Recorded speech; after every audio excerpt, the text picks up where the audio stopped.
കരഞ്ഞു പറയുമ്പോ ആള് തരുതിയായി തമാശ പറഞ്ഞ് ചിരിക്കുക. ഞാനൊന്ന് പരിഗണിച്ചാണ് ഇവിടെ വന്നിരിക്കുന്നത്. ചോദിക്കാണ്. അതുകൊണ്ട് നമ്മുടെ നാട്ടിലെ ജനങ്ങളുടെ പ്രശ്നങ്ങൾ പരിഹരിക്കാൻ നമുക്ക് സാധിക്കണം. കണ്ണൂർ നഗരമൊക്കെ ചില സന്ദർഭങ്ങളിൽ പുടുത്ത് നാടുകയാണ്.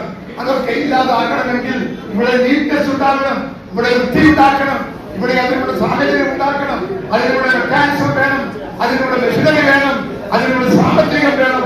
ഇതെല്ലാം തയ്യാറാക്കാനുള്ള ഉത്തരവാദിത്വം ഏറ്റെടുത്തിട്ട് വേണം നിങ്ങൾ ഈ ഹോളിൽ നിന്ന് പുറത്തു പോകാനെന്ന് ഒരു ജ്യേഷ്ഠ സഹോദരന്റെ ഒരു വോയിസ് ശബ്ദത്തിൽ നിങ്ങളോട് ഞാൻ ആവശ്യപ്പെടുകയാണ്. നമുക്ക് നമ്മുടെ നാടാണ് വലുത്, നമ്മുടെ നാട്ടിലെ ജനങ്ങളാണ് നമുക്ക് വലുത്. ആ ജനങ്ങളുടെ താല്പര്യമാണ് എന്റെ താല്പര്യം. ആ താല്പര്യം പരിഹരിക്കാനും ആ താല്പര്യം നിലനിർത്താനും നമുക്ക് സാധിക്കേണ്ടതായിട്ടുണ്ട്. ആ